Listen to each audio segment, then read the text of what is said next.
No, pues lo que Ya, entonces hoy día vamos a revisar anticoagulantes. Son fármacos que tienen que ver con la coagulación sanguínea, que tienen una fase plaquetaria y una fase seria. ¿Ya? En la fase plaquetaria se activan las plaquetas, se agregan y producen un tapón plaquetario, que es un tapón primario.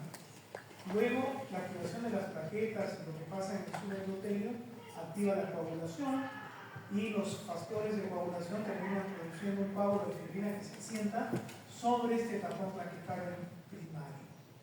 ¿Ya? Hay formas de medir los tiempos de coagulación que son útiles cuando se utilizan anticoagulantes. ¿Ya? Un tiempo que este es el tiempo de coagulación, así se llama, es de 8 minutos. ¿Ya? Cuando tú quelas el calcio, porque el calcio y los fosfolípidos son fundamentales para que se active la cascada de coagulación, las plaquetas, todo. Si tú quelas el calcio con quelantes, como es el EDTA o el citrato, no hay coagulación. Entonces a veces pueden sacar muestras de sangre, si no quieren que se coagule, le ponen esta cosa. Bueno, luego en el laboratorio se hacen procedimientos con la sangre y se obtienen dos tiempos, que es el tiempo parcial de tromboplastina activado y el tiempo de protrombina. El tiempo de protrombina más o menos son 12 segundos, pero se mide con un valor o con un parámetro que es el INR, que es el INR, que lo vamos a ver al final. Y el tiempo parcial de tromboplastina se mide, es más o menos 30 segundos. El tiempo parcial de tromboplastina, que es una forma de medir la cascada de coagulación, evalúa el uso de heparinas. ¿Ya? Concretamente de la heparina clásica. Y el tiempo de protrombina evalúa el uso de un anticoagulante, que es la warfarina. Todavía siguen vigentes, claro que han venido otros anticoagulantes, lo vamos a ver en el caso de las heparinas. Y en el caso de los anticoagulantes orales también, porque la heparina es un anticoagulante parenteral, ¿no? Que se usa endovenoso, porque no puedes poner un anticoagulante intramuscular, producirías un hematoma. Y también se usa en laboratorio, o sea que se usa en vivo e in vitro. En laboratorio para evitar que la sangre se coagule y puedas hacer exámenes sobre esa sangre. En cambio, la warfarina, un anticoagulante clásico, es un anticoagulante por vía oral. Hay otros anticoagulantes nuevos por vía oral que un poco están tomando su espacio, pero todavía sigue vigente la warfarina. Entonces ya hemos dicho que las heparinas se miden por el TPTA y la warfarina se mide por el TP o tiempo de coagulación. Esta es la cascada de la coagulación. Ya es una cascada que tiene la primera fase, es la activación del factor 10, o sea, obtener el 10 activado, porque toda la cascada de coagulación es una serie de factores inactivos que se van activando. Pues los factores inactivos no tienen subíndice, el factor activo sí, se llama A, que quiere decir activo. ¿Ya? Entonces, hay dos vías para activar al factor 10, que es la primera fase de la coagulación. Hay dos vías, la vía intrínseca y la vía extrínseca.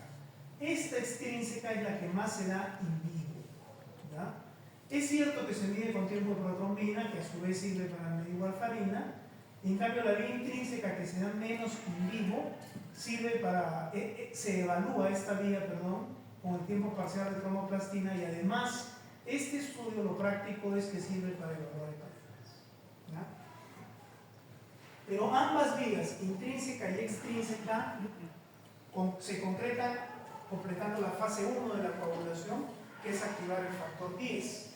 Entonces, la vía intrínseca, la vía es un poco más larga, por eso es que la extrínseca, que es más corta, es la que más se da in vivo, en el cuerpo, aunque esta también se puede.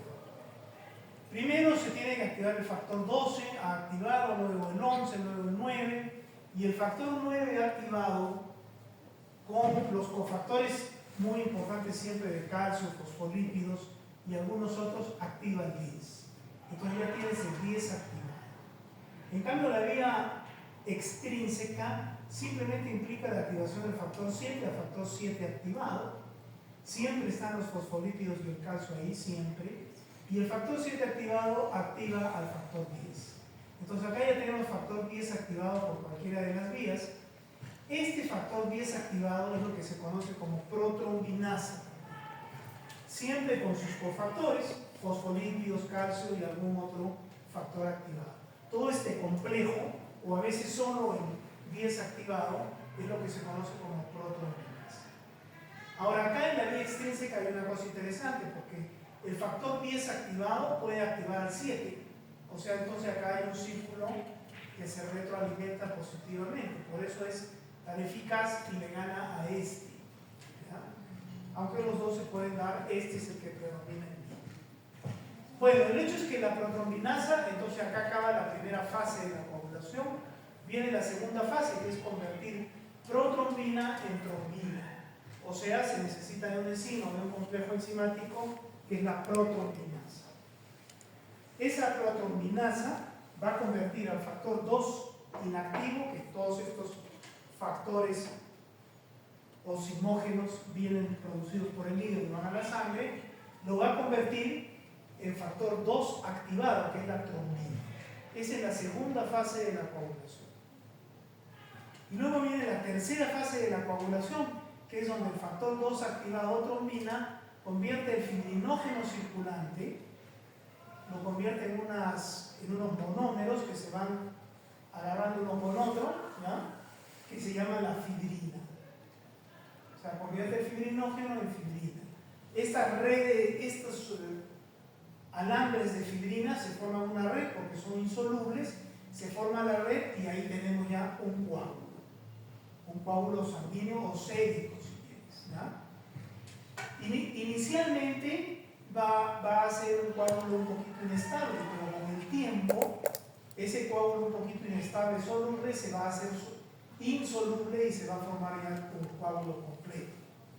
Este coágulo o esta red de fibrinas, hemos dicho, que generalmente se produce, o sobre todo en las trombosis arteriales, se inserta dentro del trombo previo que ha habido, que es el trombo plaquetario o tapón plaquetario. En cambio, en las venas puede ser simplemente el solo el que coagula la vena y el que la obstruye. Una cosa es trombosis arterial y otra cosa trombosis venosa. Muy bien, entonces, esta es la tercera fase de la coagulación. Ya tenemos el trombo obstruyendo el vaso sanguíneo porque se presentó un sangrado o porque hay una patología, ¿no? Y entonces luego viene la cuarta fase de la coagulación, que es la fase en la cual el organismo, cuando ya resolvió la hemorragia, ya resolvió el sangrado, recanaliza el vaso. ¿Y cómo lo recanaliza? Disolviendo ese trombo estable que se formó finalmente aquí. ¿Y cómo lo disuelve? Con una enzima que se llama la plasmina. La plasmina se come la fibrina, destruye el coágulo. Y el origen de la plasmina es el plasminógeno. El plasminógeno, al igual que todas estas sustancias, es una proteína producida en el hígado que está circulando en la sangre. ¿Cómo se activa plasminógeno a plasmina para que la plasmina se coma el coágulo? Por una enzima que secreta el endotelio, que es el activador tisular del plasminógeno, el TPA, el activador tisular del plasminógeno. Entonces, en el endotelio se produce el TPA, convierte el plasminógeno en plasmina y eso disuelve el coágulo y acabó la historia de la coagulación. ¿Ya? Bueno, esta coagulación es fisiológica, pero algunas veces puede ser patológica, por eso es que es necesario utilizar fármacos anticoagulantes. Como esta clase viene ligada con los antitrombóticos o antiagregantes plaquetarios, hay que establecer bien claro de un inicio qué cosa es trombosis arterial y qué cosa es trombosis venosa, porque son dos cosas totalmente diferentes. En la trombosis arterial, la fisiopatología es la lesión del endotelio. Pues normalmente lo que sucede es que hay una placa ateromatosa subendotelial, debajo del endotelio, que comienza a crecer por acúmulo de líquidos y termina fisurando o rompiendo el endotelio. Entonces, cuando se rompe el endotelio se exponen un montón de moléculas del subendotelio que desencadenan ¿qué cosa? La agregación plaquetaria y la producción de un trombo plaquetario. Sobre ese trombo plaquetario va a venir un trombo venoso, un trombo cénico, y al final vamos a tener un verdadero trombo y una obstrucción. El problema en la trombosis arterial es que se ha obstruido una arteria de tal manera que no hay flujo más allá. Entonces el problema es la hipoxia del resto del órgano o el infarto, finalmente, si es que no se resuelve. Eso puede producirse en el corazón, puede producirse en el cerebro, puede producirse en los miembros inferiores, en la circulación periférica. Y lo más frecuente, por supuesto, es el corazón. Y entonces tenemos la fisiopatología más o menos del infarto, del miocardio, infarto agudo del miocardio. Entonces, cuando tú quieres prevenir que se forme un infarto, o sea, se está queriendo formar un infarto y quieres prevenir un infarto, tienes que bloquear las plaquetas. Porque si tú bloqueas las plaquetas ya nada se va a agregar. Por eso es que la prevención del infarto es con antiplaquetarios. Por supuesto es hasta cierto punto, porque si no nadie moriría del infarto en la vida, ¿no es cierto? Va a llegar un momento en que el proceso fisiopatológico supera la capacidad de la profilaxis y igual tienes trombosis. Pero lo que se usa para prevenir una trombosis arterial es antiplaquetarios. Que hay un montón de antiplaquetarios y es objeto de otra sesión que vamos a tener. Y el problema de la trombosis arterial es el infarto. Cuando ya se produjo todo, entonces tú la previenes con antiplaquetarios, pero si es superada la prevención y se produce el trombo y el infarto, ya el antiplaquetario no va a poder hacer nada porque es un coágulo grande, estable, ya no puede hacer nada el antiplaquetario. Entonces ahí tienes que sacar ese coágulo para que el infarto sea lo más chico posible.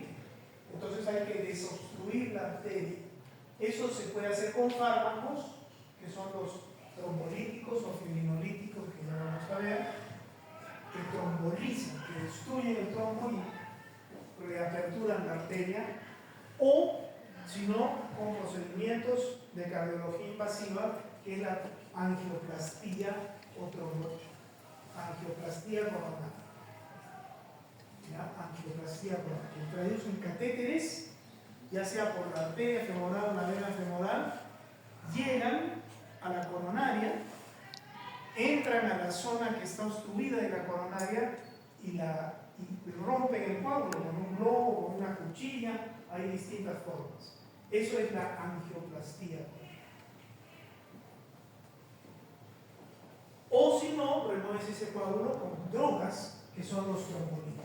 Eso lo vamos a ver en otra sesión, pero esto es lo que es una trombosis arterial. Pero la trombosis arterial se trata con antiplaquetarios, se previene, y se trata cuando ya está producida con trombolíticos, desde el punto de vista farmacológico. O si no, con angioplastía coronaria, que es un procedimiento cardíaco. La trombosis venosa es muy diferente, ya no es, la fisiopatología ya no es una lesión subendotelial, porque en las venas no se forman ateromas. Los ateromas se forman solo en las arterias. Entonces, ¿cuáles son los factores fisiopatológicos para que haya una trombosis venosa? El éxtasis venoso. Hay éxtasis venoso. Por ejemplo, haces un viaje muy prolongado y no te mueves.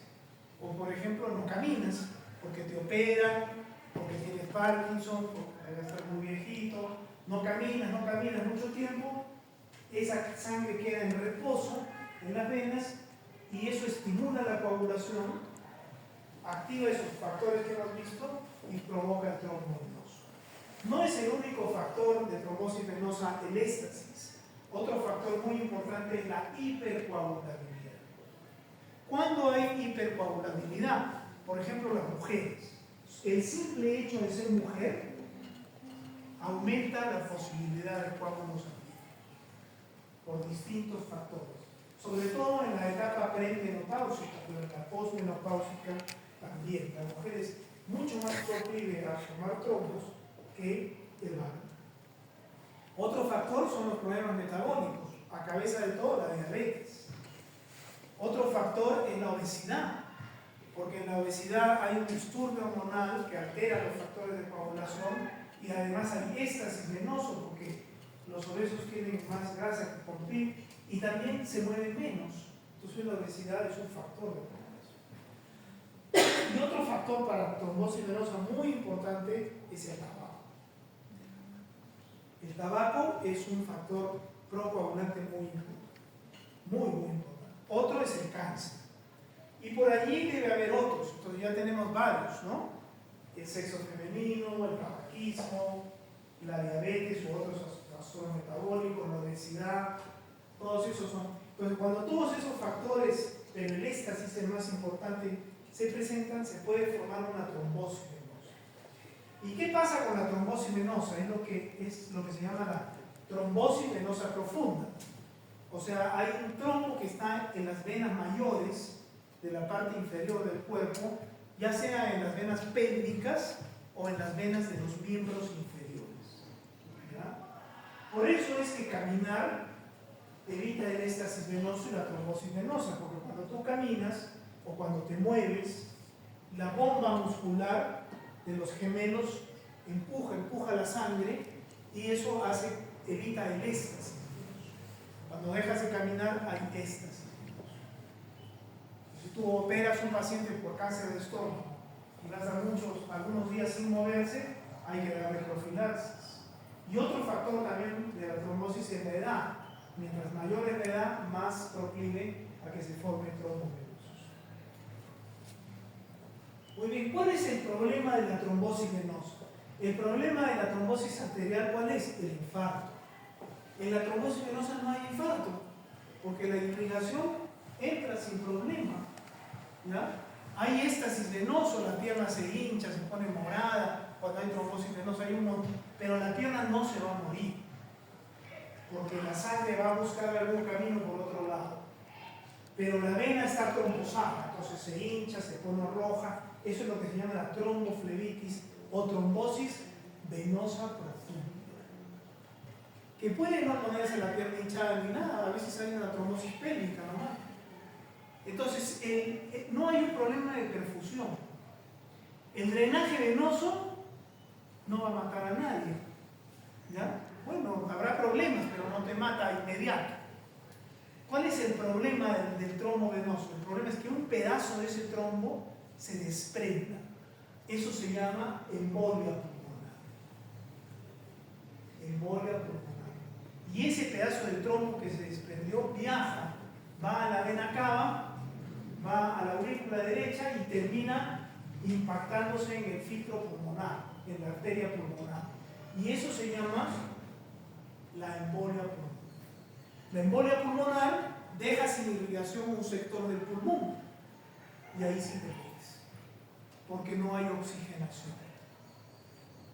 ¿Cómo vas a oxigenar? Si no entra, la vasculatura no puede llegar porque está obstruida, no llega al alveolo, no hay intercambio de oxígeno, entras en insuficiencia respiratoria y te mueres por hipoxia.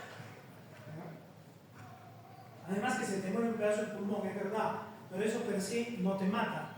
Lo que te mata es que no hay intercambio gaseoso porque está obstruida la circulación y entonces te mueres por insuficiencia respiratoria, por hipoxia. Esa es la embolia pulmonar. Entonces el problema en la trombosis venosa no es el infarto, sino el hecho de que se desprende un pedazo del coágulo como embolia pulmonar. Eso inmediatamente también algo que no se ha dicho, es importante saber que el trombo arterial es un trombo chiquitito, porque es suficiente así nomás para obstruir la arteria coronaria y se acabó el problema. En cambio el trombo venoso normalmente es un trombazo, está toda la pierna trombosada, toda la pelvis trombosada, unos coagulazos así, ¿ya? Y no pasa nada con la pierna, sí pasa, pero no es mortal. Pero ese trombo grande desprende su parte más inmadura, la que recién se está coagulando. porque vimos que primero el coágulo es inestable y después ya se hace estable. Ese coágulo inestable es el que se desprende.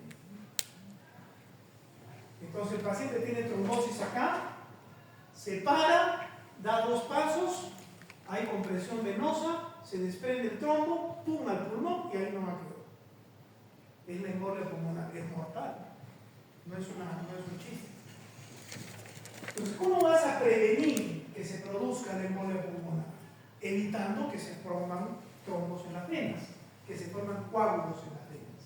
¿Con qué fármacos? Con anticoagulantes, que son los que vamos a ver. Y si ya se produjo la trombosis venosa, o sea, si tú quieres evitar que se produzcan, das anticoagulantes, pero los das a dosis profiláctica, que tienen su dosis. Pero si ya te sobrepasó, el sujeto ya tiene embolia pulmonar,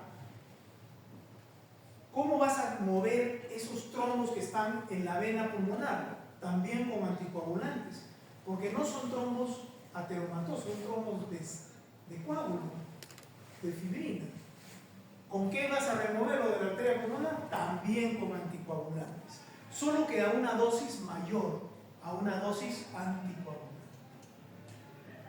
Entonces, en el trombo arterial, lo que te previene son los antiplaquetarios.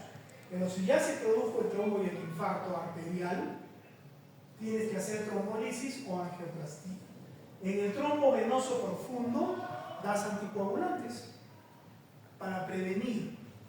Pero si ya se produjo el trombo o ya se produjo la embolia, hay que dar los mismos anticoagulantes, solo que a dosis más alta. ¿Qué van a hacer los anticoagulantes en una trombosis venosa? En una trombosis arterial, los trombolíticos van a disolver el coágulo. O la angioplastía va a sacar el coágulo. Físicamente vuelves a abrir la vena. En la trombosis venosa profunda, no. Lo que hace el anticoagulante en la trombosis venosa profunda, que yo un poco me he equivocado hace un rato, lo que hace el anticoagulante es evitar que siga creciendo el coágulo. Porque el coágulo ya formado no lo va a disolver. Los anticoagulantes no disuelven coágulo, solo previenen que se forme más. Pero al prevenir que se forme más, evitan que el coágulo siga creciendo y entonces lo tornan estable. Y un coágulo venoso estable no es problema.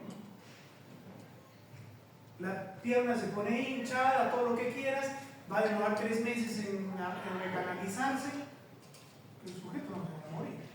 Eso es lo que hace el anticoagulante en la trombosis venosa profunda. Estabilizar el coágulo para que no haya embolia pulmonar. Y si digamos ya hay embolia, ya se desprendió y ya hay embolia, igualito. El anticoagulante lo que hace es en la circulación pulmonar estabilizar el coágulo. No lo va a remover, pero al estabilizar el coágulo hace que no siga creciendo. Entonces previene la insuficiencia respiratoria. Porque si no, el coágulo va a seguir creciendo, va a seguir tapando las venas pulmonares. Entonces, son 2 trombosis totalmente diferentes. Hoy en día vamos a tratar la trombosis venosa, que la hemos revisado acá. ¿De acuerdo?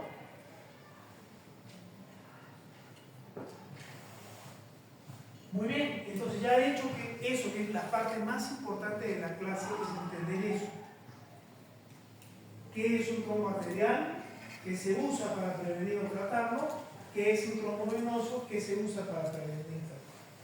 Y del trombo venoso, que es lo que nos interesa ahora, entender que los anticoagulantes hacen profilaxis y terapéutica de la trombosis venosa profunda o terapéutica de la embolia pulmonar, y que el raciocinio de esa profilaxis o temperatura o tratamiento es básicamente que el trombo no siga creciendo, que esté estable. ¿Ya? Lógicamente en la profilaxis se supone que no hay trombo, entonces vas a evitar que se produzca. Pero cuando se produce el trombo venoso, no tratas de sacar el trombo venoso, sino simplemente de estabilizarlo, primero para que no haya embolia, e incluso si hay embolia pulmonar, estabilizarlo para que no siga creciendo en la circulación. Ese es el raciocinio de los anticoagulantes y el problema de la trombosis venosa profunda que va de la mano con la embolia pulmonar. ¿Ya? Entonces ahora vamos a revisar ya los fármacos anticoagulantes.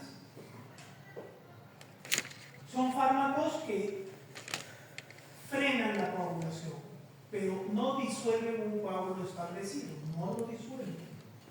¿Quién disuelve el coágulo establecido? Los trombolíticos. ¿Ya? Y fisiológicamente nuestro trombolítico, que es la acilinina. Todavía no hemos visto al comienzo, ¿no?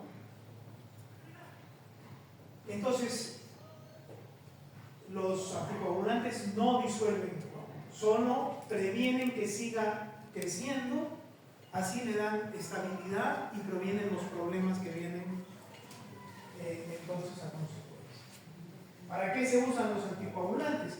Para la prevención y el tratamiento de la trombosis venosa. ¿En la trombosis arterial se pueden usar? Sí, probablemente sí, pero no tienen la autoridad que tienen pues, los otros fármacos que vamos a ver cuando veamos trombosis arterial. ¿No? Ahora, ¿tú puedes dar trombolisis en una trombosis venosa profunda? Hay algunas escuelas que lo hacen, que lo han intentado, pero no tiene mucha lógica, porque si yo hago trombolisis en una arteria coronaria porque el trombito es de este portecito. Ya, pero si quiero trombolizar un trombo venoso que es de este porte, me voy a demorar mucho más. Voy a tener que dar más dosis. Entonces, el riesgo de que la terapia trombolítica me haga hemorragia es mucho más alto. Y además no tiene sentido. No tiene mucho sentido, porque lo importante es que no se desprenda. El trombo que siga ahí, sigue. Ya el organismo nos va a encargar de disolver. Lo importante es que no esté inestable para que no crezca y para que no produzca embolia pulmonar. Y todo eso se consigue con anticoagulantes. Entonces hay anticoagulantes que sirven in vivo y in vitro, que son las heparinas, ya los dijimos. Hay anticoagulantes que son de vía oral y solo sirven in vivo, que es la warfarina. Y hay unos anticoagulantes que solo sirven in vitro, que son para tomar muestras sanguíneas, son agentes descalcificantes, que no se pueden dar en el sujeto vivo porque sería un veneno, porque producen hipocalcemia y muerte. Bueno, es una pequeña clasificación. Entonces ya entramos de lleno a este anticoagulante que es de los más importantes, que es un anticoagulante parenteral, que es la heparina, o mejor dicho, las heparinas. Porque hay varias heparinas, ya vamos a ver. Pero la heparina es un fármaco, es un proteoglucano, parecido a la pared bacteriana. O sea, es una proteína con un montón de azúcares complejos, es un proteoglucano. Y tiene estos azúcares complejos, ácido glucurónico, glucosamina, rodeando a una proteína central. Esa es la estructura química básica de la heparina, solo que son polímeros de estos. Azúcares complejos con proteínas, un montón. Eso constituye una heparina. Esta estructura de azúcares complejos es muy negativa y muy aniónica. Entonces la heparina es muy ácida y muy negativa. De allí por qué el antídoto de la heparina es la protamina. Porque la heparina es muy ácida y la protamina es muy positiva. Acuérdense, porque T es positivo. La protamina es muy positiva. Entonces cuando tú tienes toxicidad por heparina, le puedes poner al paciente protamina. La protamina va y la captura la heparina, porque ella es muy positiva y la heparina muy negativa. Es el antídoto de la heparina. La atrapa en la sangre y ya no va a perturbar la coagulación. Porque el principal riesgo de la heparina, se da heparina porque hay problemas de trombosis venosa, pero el principal riesgo de todo anticoagulante es el sangrado. ¿No? Entonces cuando hay sangrados tienes que dar protamina algunas veces, ¿ya? Si la tienes. Bueno, estas heparinas son de dos tipos, ¿ya? Existe la heparina clásica, que es la que existe de inicio, que es la heparina clásica o de alto peso molecular o no fraccionada.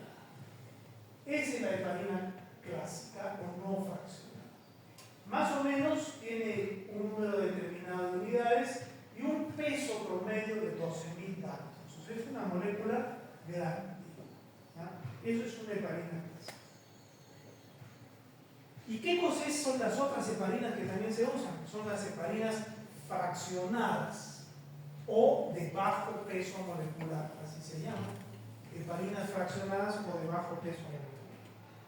Simplemente estas heparinas se han producido a partir de la clásica, que la has despolimerizado, le has sacado unidades. Entonces tienes una heparina más chiquita. Esa es la heparina de bajo peso molecular o heparina fraccionada. Peso promedio 4.500 dáctilos, o sea, la tercera parte. Es más chiquita, pero mantiene acción. ¿Cuál ha sido la intención de hacer eso, de hacer más chiquita la heparina? Hacer una molécula que perturbe menos la coagulación, pero sí sirva como anticoagulante. Entonces así tengas menos efectos adversos, o sea, menos hemorragias. ¿Se ha conseguido? No, que también se complican con hemorragias. Pero son más simples de usar, como vamos a ver. Y tienen su peligro también, hay que tener cuidado, ya lo vamos a ver. Pero esa ha sido la intención. Por eso es que algunos le llaman a la heparina clásica anticoagulante. Es un anticoagulante, todo lo anticoagula. En cambio, a las fraccionadas o de bajo peso molecular les llaman antitrombóticos. ¿Por qué antitrombóticos? Porque este fármaco solo el trombo y no te produce sangrado, doctor. Eso te dicen en la propaganda. Eso es mentira, porque sí produce sangrado. Pero esa ha sido la intención, no se ha logrado del todo. Entonces, la heparina, ya sabemos, hay dos tipos de heparinas, la clásica o no fraccionada y las de bajo peso molecular. Acá tienen dos, la enoxa y la nadroheparina. La que más se usa en nuestro medio es la enoxa.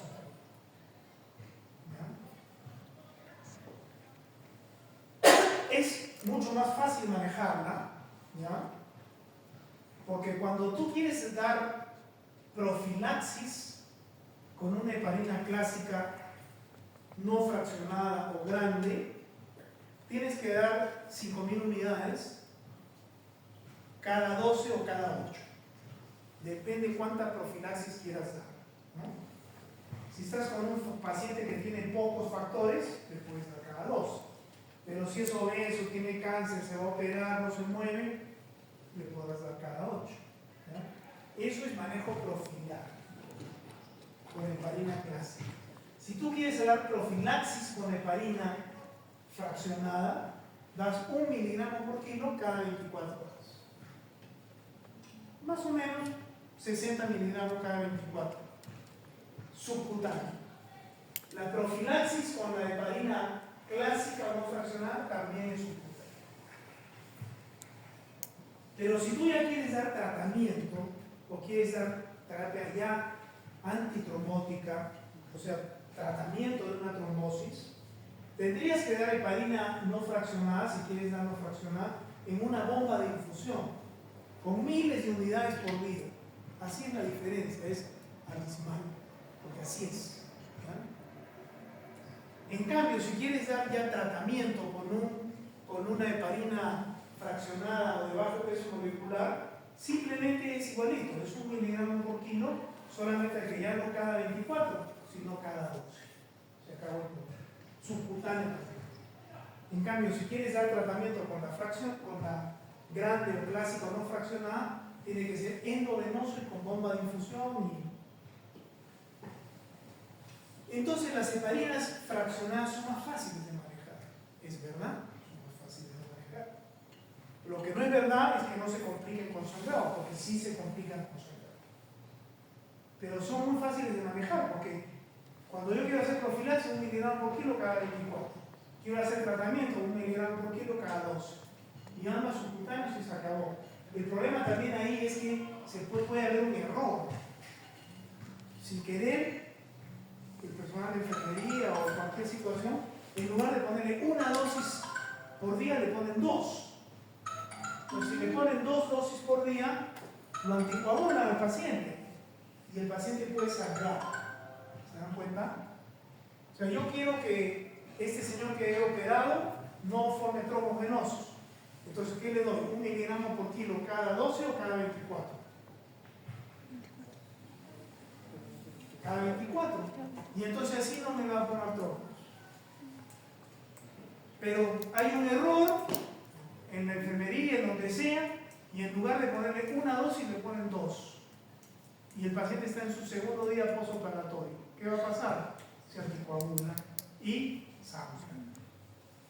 Y hay que recuperarlo y es un problema. Entonces hay que tener cuidado con ese detalle.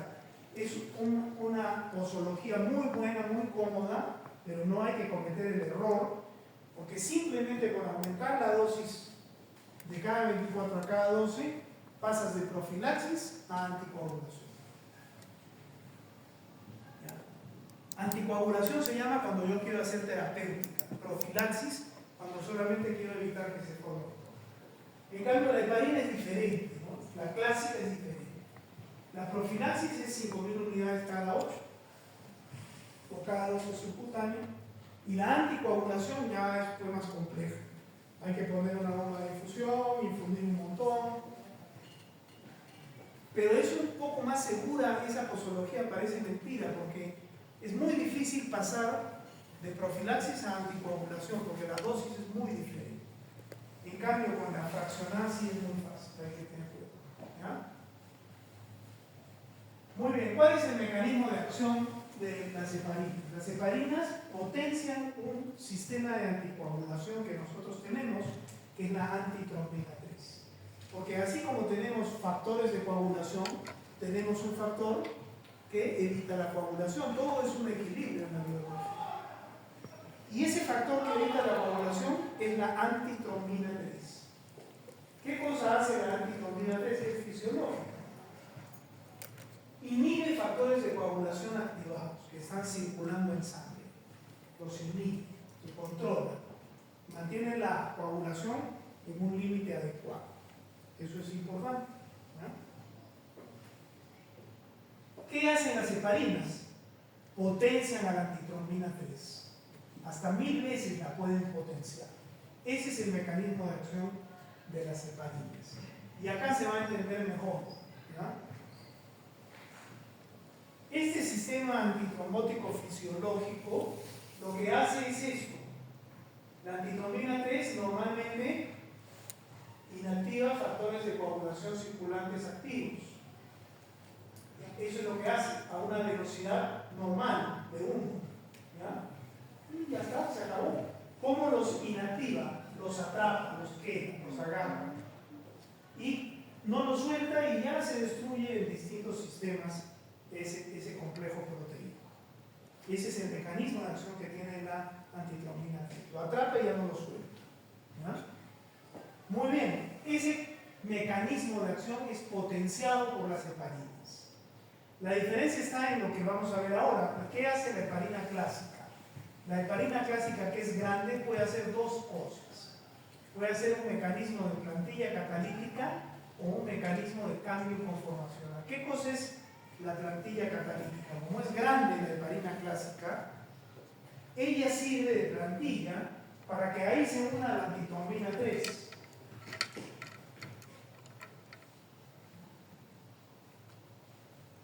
Acá, por residuos de arginina. Y más allácito se una el factor 2 activado, que es un factor circulante, pero este es el 2 activado. Y cuando eso sucede, la heparina grande clásica acelera la interacción entre antitrombina 3 y factor 2 activado, o sea, trombina, 1000 veces. La acelera 1000 veces sobre 2A. Eso es plantilla catalítica. Eso es sobre 2A. También puede hacer cambio conformacional. ¿Qué cosa es cambio conformacional? La heparina no fraccionado clásica a la antitrombina 3 le cambia la forma. Y así actúa más rápido, pero no se está ligando como plantilla catalítica. Simplemente le cambia la forma, se une a ella, le cambia la forma Y de esta manera, antitrombina 3 interactúa mucho mejor con el 10 activado, ¿ya? Varias veces más, ¿ya? No tanto como 1000, pero sí varias, ¿ya? Entonces, hay dos mecanismos de acción de la heparina clásica: la plantilla catalítica y el cambio de conformación. Como plantilla catalítica, acelera la degradación de 2A, o sea, de trombina, 1000 veces. Como cambio conformacional, aceleras unas decenas de veces la inactivación del 10A. Son diferentes, ¿se da cuenta? Pero esos son sus mecanismos de acción. Entonces, ¿qué hicieron los científicos? Dijeron, bueno, vamos a hacer una heparina más chiquita, que solo haga cambio conformacional. Esas son las heparinas fraccionadas o de bajo peso molecular. O sea, las heparinas fraccionadas, como son más chiquitas, no pueden funcionar como plantilla catalítica. Entonces no aceleran la depuración del 10A de esta manera. Solo pueden acelerar la depuración, sobre todo del 10A, bajo cambio conformacional. Entonces perturba menos la coagulación, es verdad. Entonces la idea era que tuviesen menos sangrado, es mentira. No se ha conseguido. Bueno, estos son los dos mecanismos de acción de la heparina clásica. El mecanismo de acción de la heparina fraccionada o de bajo peso molecular, heparina de bajo peso molecular, ya lo sabemos. Como plantilla catalítica, como es chiquita, no funciona. Solo funciona como cambio de conformación. Por eso es que estas drogas se llaman trombolíticas. Y la heparina se le dice anticoagular. Con mucha política comercial, porque al final ambas producen sangrado.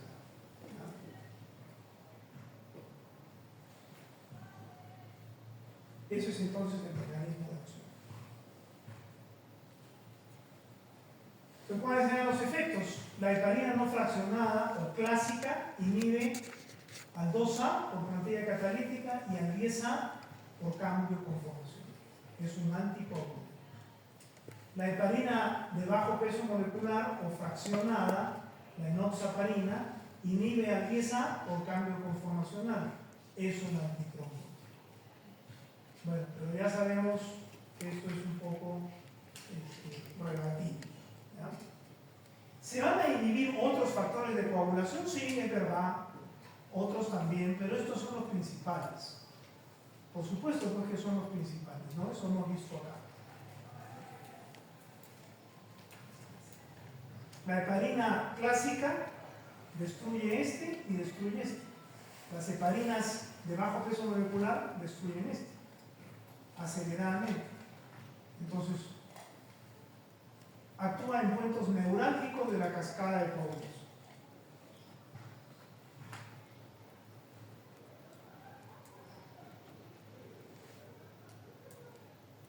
Esto es un poco la cinética. Ambos La vida media de la heparina de bajo peso molecular es mayor. Tiene una vida media más prolongada, 12 horas. Esta tiene 3 a 4 horas, más chiquita. Por alguna razón, a pesar de ser más grande, su depuración y su eliminación del cuerpo es más rápido. Son cosas que suceden, ¿no? Son cosas que suceden. Entonces, ese es el punto diferente en cuanto a la cinética más importante, ¿ya?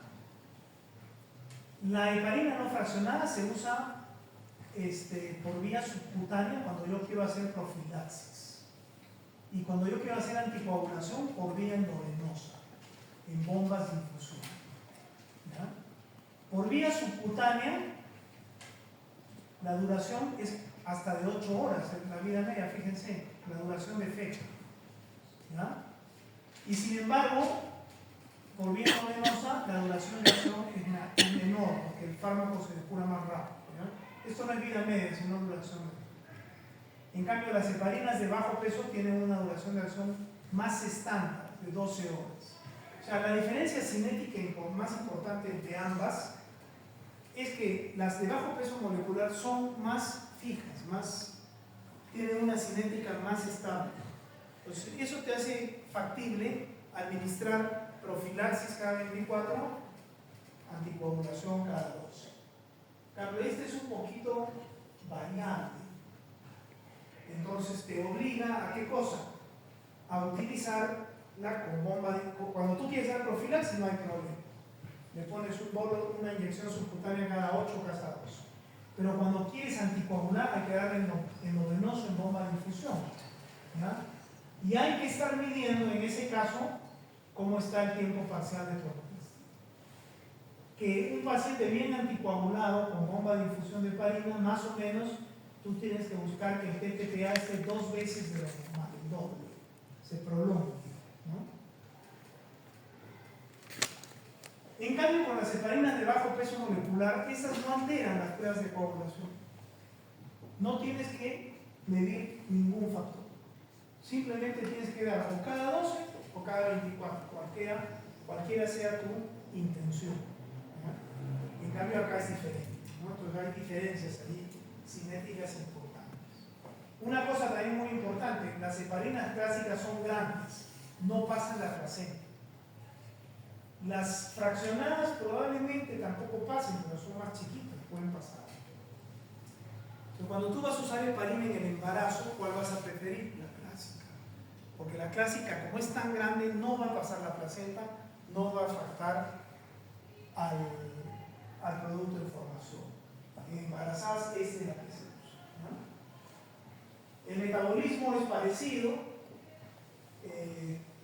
Enzimas hepáticas o a veces en sangre, y los metabolitos y la misma heparina se van por el riñón. Recuérdense que la heparina es aniónica, entonces una vez que se filtra, se va. Entonces su metabolismo de excreción es renal y también tiene algo de metabolismo.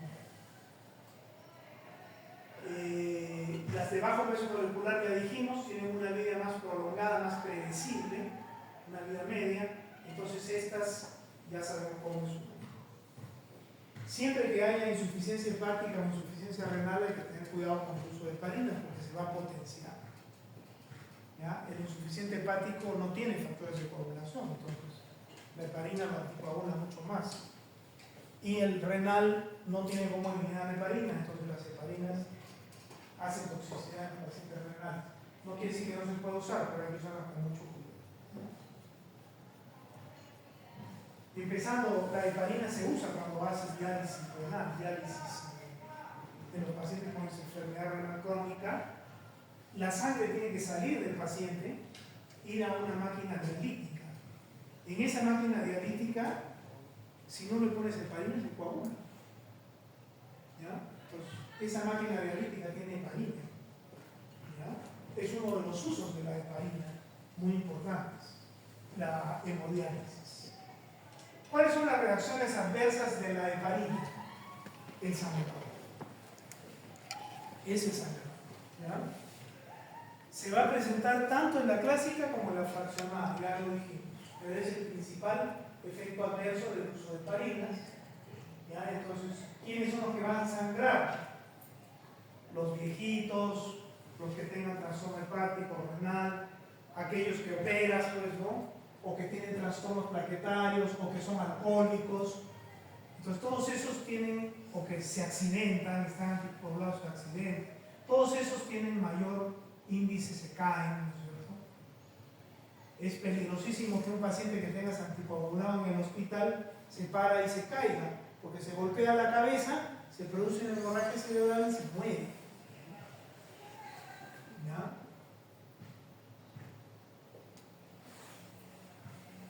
Entonces, las hemorragias asociadas al uso de heparina pueden ser leves, como un pequeño sangrado nasal. Entonces tú chequeas ahí qué pasó. Si es una clásica, puedes medir el tiempo parcial de protrombina, de tromboplastina, y suspendes la heparina, y generalmente eso es suficiente, porque si tú frenas la heparina en unas horas deja de actuar. Ya hemos dicho que las heparinas duran relativamente poco, ¿no? Entonces se suspende y ya está. Pero si la hemorragia es severa, o hay riesgo de hemorragia severa, entonces ahí sí tienes que dar protamina, ya habíamos dicho, ¿no es cierto? Sulfato de protamina para que en la sangre capture a la heparina y mejore la situación. Entonces, ¿cuáles serán las contraindicaciones del uso de heparina? La hemorragia, la cirugía reciente, el aborto y cosas así. ¿no? Hay que tener criterio allí. Otra reacción adversa de las heparinas es la trombocitopenia. Producen una trombocitopenia que puede ser trombocitopenia trombótica, que se caracteriza por ser trombocitopenia con trombos.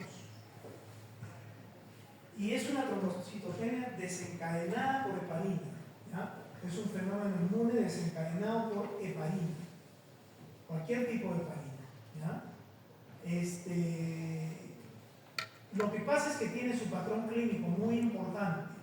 Se presenta alrededor de la semana o 10º día de uso de heparina. Y se caracteriza porque caen las plaquetas por debajo de 150.000.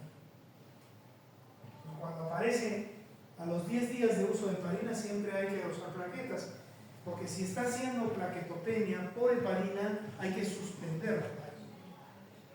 Porque si no, el paciente va a morir por una hemorragia o puede hacer una trombocitopenia trombótica.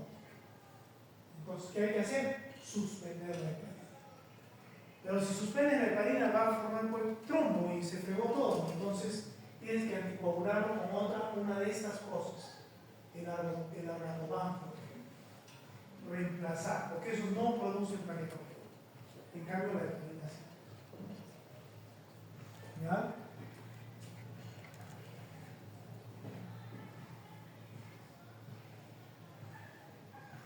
Esta es la heparina clásica no fraccionada. ¿Cómo se usa?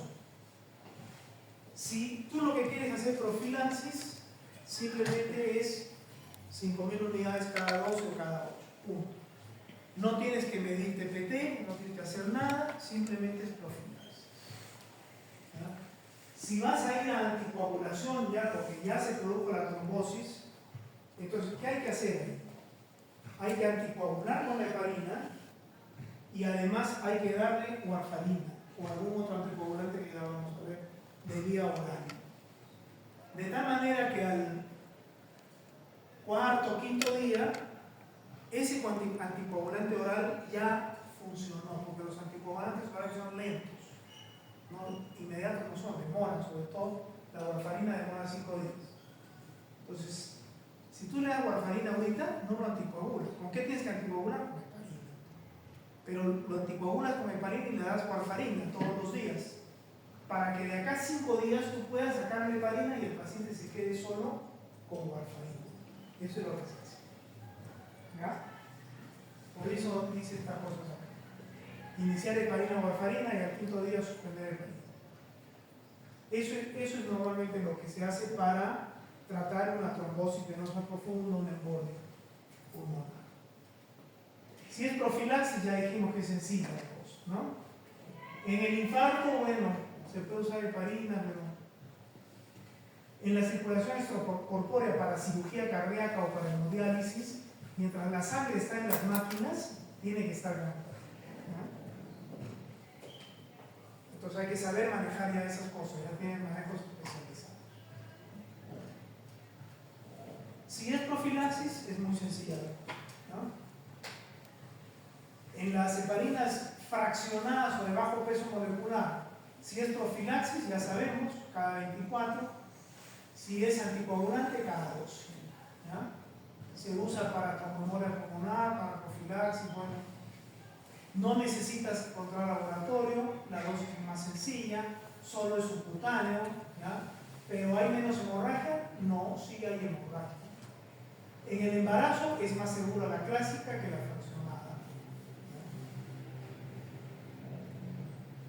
Esto es más o menos lo mismo. La heparina no fraccionada son 5.000 unidades cuando quieres hacer anticoagulación y luego tienes que pasar, esta es dosis inicial, y luego pasas a una infusión de 1.000 unidades por hora. Entonces, eso ya hay que manejar con bomba de infusión. En el embarazo no puedes tener con bomba de infusión, entonces usas heparina clásica en dosis altas, pero por vía subcutánea. Y en profilaxis solamente es 5.000 unidades cada 8, cada 12 subcutánea. La de bajo peso molecular, en cambio, es 1 a 2 miligramos. Por 1 miligramo por kilo, cada 12, si quiero hacer anticoagulación, 1 miligramo por kilo cada 24 si quiero hacer profilaxis.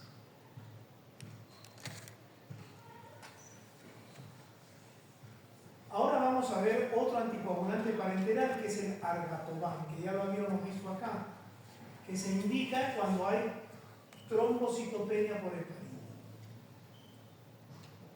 Entonces sacas la heparina y pones argatoban. Es un anticoagulante endovenoso, ¿ya? Que es un inhibidor directo de trombina. No destruye la trombina, no actúa por antitrombina 3, él va e inhibe la trombina. ¿Ya? ¿Cuál es su uso? La trombocitopenia por heparina. ¿Eso quiere decir que la heparina es más segura y más indicado que el argatoban? Sí, claro que sí. Pero cuando hay trombocitopenia por heparina tienes que sacarla. Pero como iniciaste la heparina con warfarina, ¿se acuerdan? Es difícil llegar al 10º día de heparina, porque ya al 10º día sacaste la heparina y te quedaste con la warfarina. ¿No? Pero bueno, si sucede, porque la trombocitopenia por heparina es al 10º día. ¿Ya? Entonces, por eso también es importante, cuando tú empiezas heparina para anticoagulación, empezar también warfarina, para que al 5º día puedas sacar la heparina y quedarte con la warfarina. Y así evitar la trombocitopenia por heparina. Pero si se presenta, el manejo es este. ¿Ya? Ahora vamos a ver los anticoagulantes orales. Y el principal anticoagulante oral es más antiguo, es una droga con mucha interacción farmacológica, es una droga sucia, pero se usa, se sigue usando. Y si tú tienes una trombosis pulmonar, el hematólogo, el cardiólogo van a preferir usar warfarina que cualquier otra cosa, porque es una droga mucho más eficaz, es una droga más conocida. El problema que tiene la warfarina es que es muy lábil a alterar su efecto, sobre todo en interacción. Si el paciente recibe fármacos, la warfarina se bloquea. Si el paciente hace una diarrea, la warfarina se bloquea. Si el paciente tiene una virosis, la warfarina se bloquea. Es muy lábil a interacciones farmacológicas y fisiológicas y de todo tipo. Ese es el problema. Eso ha llevado a hacer otros anticoagulantes orales que vamos a revisar. Pero puestos en el terreno, si tú tienes una trombosis, una tromboembolia pulmonar, más que seguro que el manejo va a ser heparina, warfarina. Y a los 5 días sale la heparina y se queda con la warfarina. Así va a ser. Ahora, si tienes cosas más suaves, bueno, pues los otros anticoagulantes sí tienen sus ventajas. Entonces, el primero es la warfarina. ¿Qué cosa es la warfarina? Vamos de frente acá para que entendamos mejor. El hígado produce un montón de factores de coagulación. ¿Ya? Por ejemplo, la protrombina. ¿No es cierto? La protrombina es el factor 2. Cuando se activa en la cascada de la coagulación se convierte en 2A, que es la trombina, ¿no? Que va a convertir fibrinógeno en fibrina. Y así produce otros factores, el 2, el 7, el 9, el 10. Este es el 2. ¿Ya? Y al comienzo produce la proteína, pero antes de mandarla a la sangre, al factor de coagulación, le tiene que poner glutaminas. Perdón, tiene que carboxilar las glutaminas. La protrombina y todos los factores de coagulación tienen bastantes glutaminas en su estructura, aminoácidos. Esas proteínas tienen que estar carboxiladas, porque así carboxiladas son negativas. Y así negativas interactúan con los fosfolípidos y con el calcio.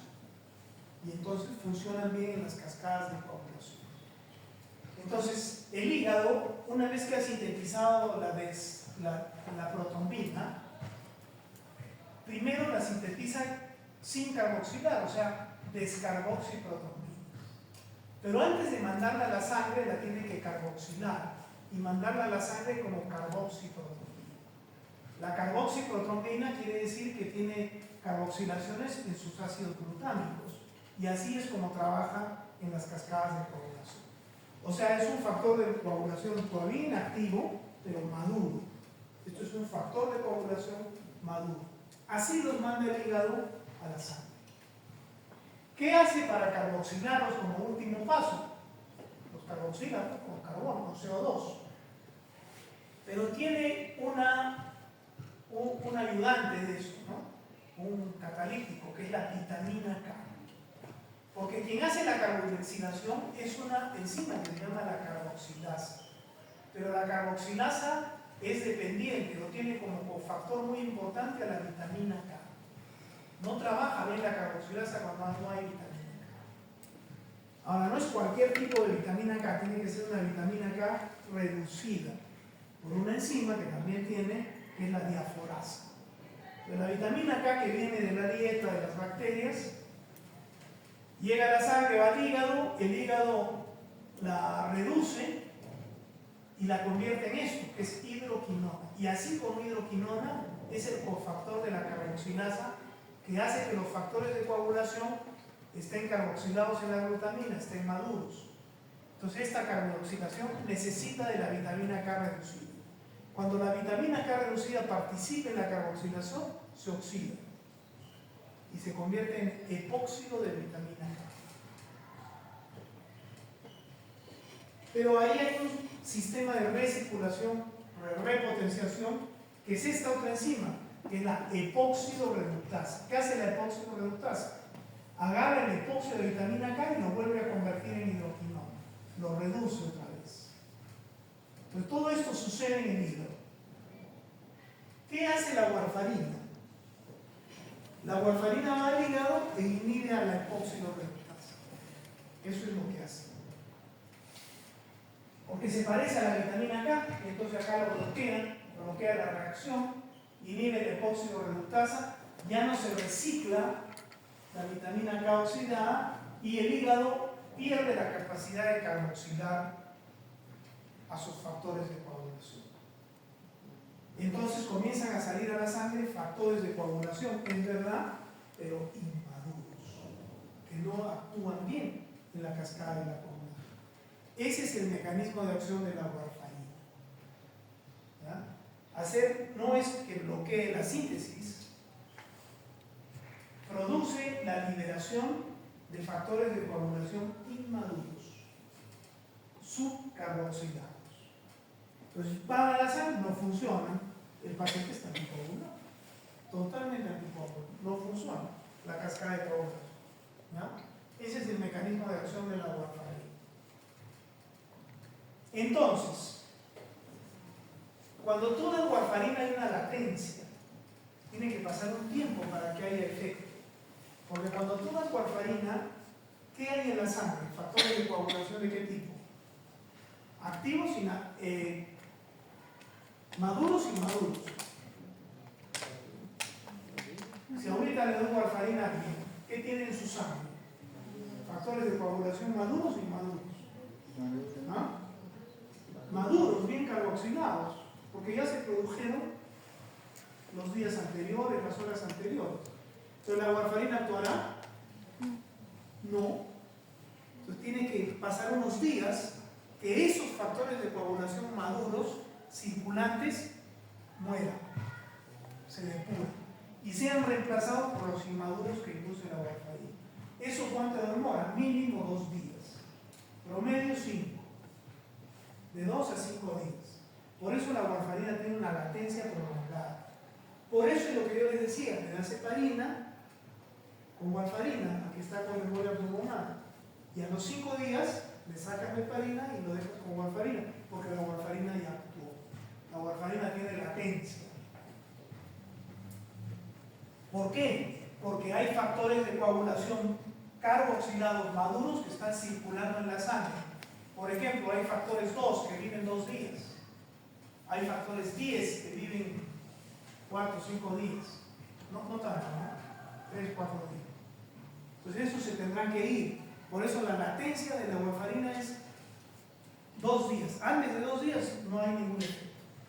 Y de ahí comienza a aumentar hasta el 5.º día, que ya se hace el efecto porque ya los que están circulando se mueven. La latencia en estricto es 24 horas. Y el efecto pleno va a demorar 2 a 5 días. ¿Ya? Cuando tú sacas la warfarina pasa lo mismo. Porque si tú estás dando warfarina, ¿cómo están los factores de coagulación? ¿Maduros o inmaduros? ¿Ah? Si yo estoy dando a alguien warfarina durante 3 meses, ¿cómo están sus factores de coagulación? Inmaduros. ¿Saco la warfarina hoy día? ¿Van a estar maduros? No. Porque el hígado se va a demorar en hacer nuevos. Pues también tiene un efecto residual la warfarina, de 2 a 5 días, igual. ¿Ya? Por eso, si yo tengo un paciente anticoagulado por heparina y lo tengo que operar porque tiene ahorita una peritonitis y ha tomado warfarina todas estas semanas y hoy día, ¿está anticoagulado o no está anticoagulado? ¿Sí? Lo tengo que operar, ¿qué hago? ¿Espero 5 días? Se muere de la peritonitis, ¿no es cierto? Cualquiera. Entonces, ¿qué tengo que hacer para darle factores de coagulación maduros? ¿Qué es lo que le falta? ¿Ah?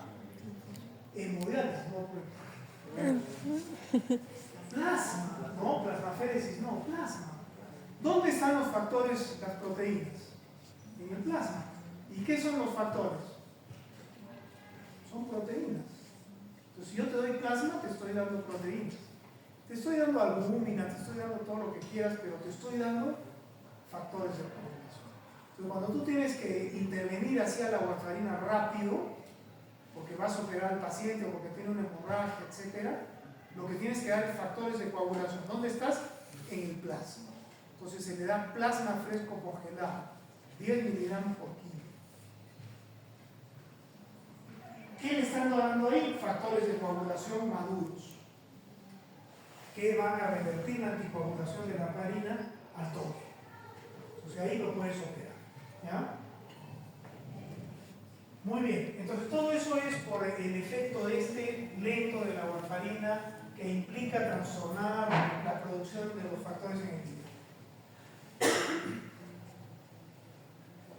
La warfarina tiene un montón de interacciones con otros fármacos, con procesos mórbidos. Es difícil manejar la warfarina, pero hay que aprender, porque hay que hacerlo muchas veces. ¿Ya? ¿Ya?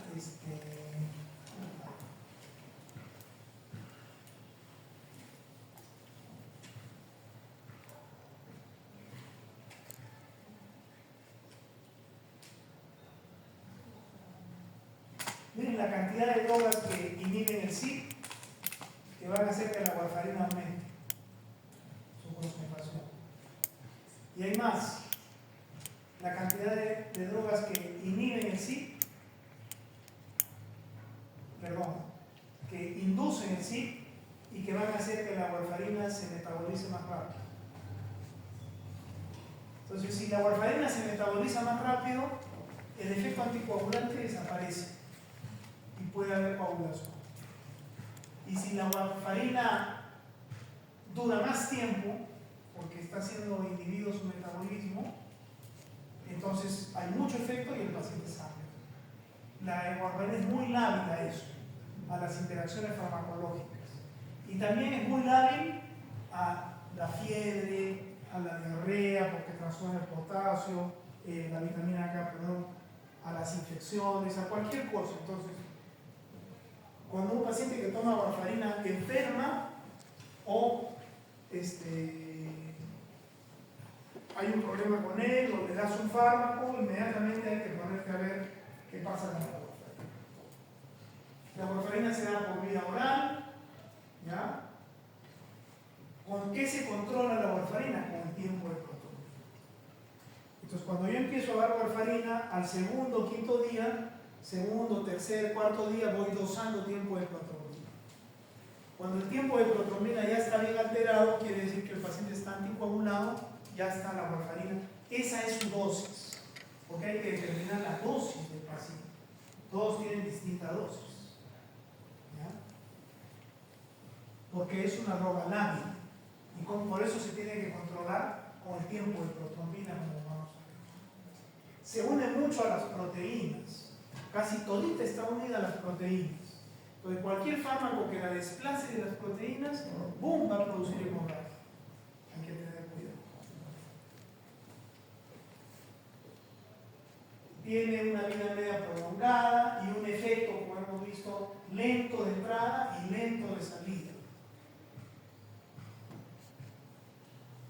¿Cuál es la principal reacción adversa de la warfarina? Obviamente, ¿no es cierto? Entonces, si tú tienes una hemorragia, ¿con qué se controla la warfarina? Con el INR, que vamos a ver. ¿Ya? Cuando tú tienes un paciente anticoagulado, ¿dónde tiene que estar el INR? Más o menos entre 2 y 3. A veces más, pero ahí tiene que estar entre 2 y 3. Entonces, con el tiempo de protrombina, cuando te dan un tiempo de protrombina en el laboratorio, te dan el INR, que eso es lo que importa. El INR normal es 1. Si un paciente tiene un INR entre 2 y 3, está anticoagulado. ¿Ya? Y a veces hay pacientes que tienen que tener el INR en 4, los que tienen prótesis cardíacas, esos tienen que tener un INR. Bueno, los pacientes por warfarina pueden sangrar. Entonces, ¿qué hacer cuando hay problemas de hemorragia? Si la hemorragia es leve, simplemente sacas la warfarina y esperas unos días y luego vuelves a empezar, controlando con tiempo de protrombina. Y puedes dar vitamina K oral, si quieres. Si la hemorragia es grave, la cosa es diferente. Tienes que actuar rápido. O si tienes que operar al paciente, ya. Entonces, ¿qué vas a hacer? Por supuesto, sacas la warfarina, le das vitamina K endovenosa, pero además, ¿qué cosa le das? Plasma fresco congelado. Ese es el manejo de las hemorragias. ¿Ya? ¿Quiénes van a sangrar? Bueno, cualquier paciente con warfarina puede sangrar, sobre todo aquellos que tengan pues, focos de hemorragia, otros trastornos de la coagulación, ¿no? Hay hemorragias muy graves, como la hemorragia cerebral, la hemorragia pericárdica, la hemorragia en la médula espinal, porque esas son mortales o problemas muy serios, ¿no? O en el ojo, bueno, se pueden producir y son terribles. Lo primero que hay que hacer es sacar la warfarina y, si la cosa es seria, dar plasma fresco congelado. Hay sus niveles de INR, pero lo que hay cuando la cosa se pone caliente, hay que dar plasma fresco congelado, no hay otro camino. Puedes dar vitamina K venosa o no, lo de menos. Esto es lo único que va a estabilizar al paciente. En el embarazo está totalmente contraindicado la warfarina porque pasa a la placenta, produce hemorragia en el feto y además produce malformación. Entonces en el embarazo que se usa solamente heparina. Acá hay otros efectos adversos de la warfarina, fiebre, alergias, náuseas, etc. Contraindicados, bueno, pues cuando va a haber sangre. Todo aquello que potencia sangre está contraindicado, ¿no? Este es el famoso INR. ¿Ya? El INR es un índice que te hace el laboratorio entre el tiempo de protrombina del paciente y el tiempo de protrombina estándar del laboratorio. Esto te lo hace la máquina ya. Y es el índice, el INR, Índice Internacional de Sensibilidad. Es esta potenciación. Pero todo esto te hace la máquina te da el INR. ¿Y cuánto es el INR normal? 1. Cuando yo anticoagulo, ¿qué INR busco? De 2 a 3. ¿Ya? Y a veces un poco más. Este puede sangrar más que este, claro, pero a veces hace necesario. Cuando hay fibrilación auricular, por ejemplo, el INR a veces tiene que estar igual.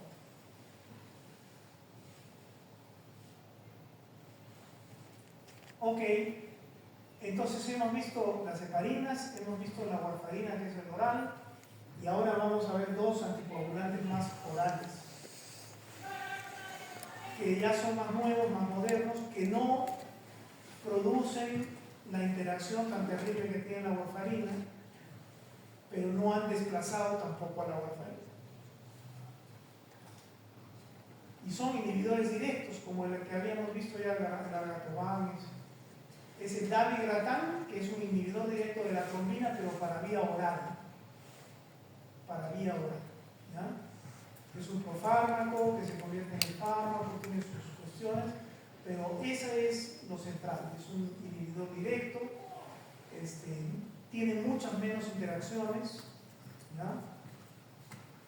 Es de eliminación renal, por eso hay que tener cuidado en los pacientes que tengan insuficiencia renal, ¿ya?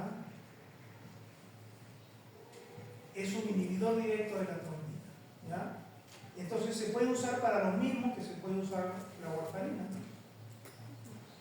Prevención de la fibrilación de la trombosis, del accidente cerebrovascular, de la tromboembolia profunda, etc. No tiene antídoto como la heparina, no tiene monitoreo tampoco. Y el rivaroxaban, que es con X, porque bloquea, es un inhibidor directo oral de 10 años. Y se usa más o menos para lo mismo que podrías usar para la trombosis venosa profunda, la embolia pulmonar y la prevención a veces de accidentes cerebrovasculares. Igual no tiene antídoto, no tiene monitoreo.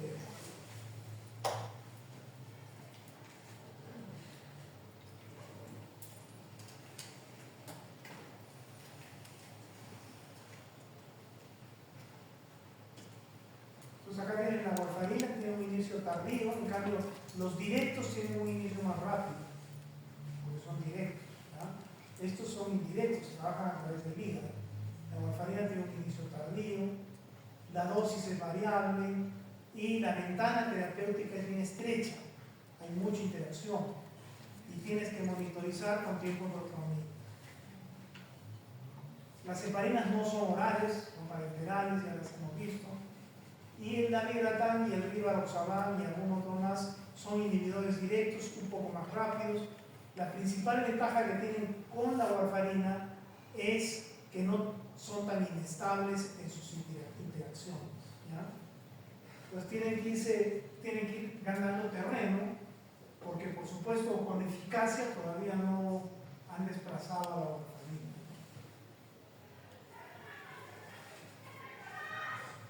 Pero se usan también ampliamente, ¿no?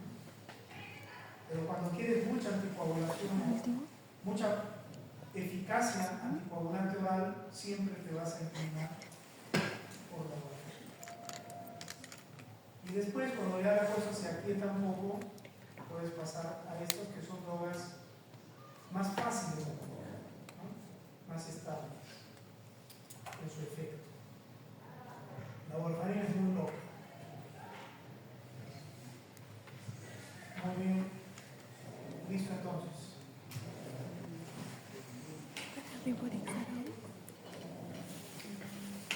Ok. ¿Cuánto tenemos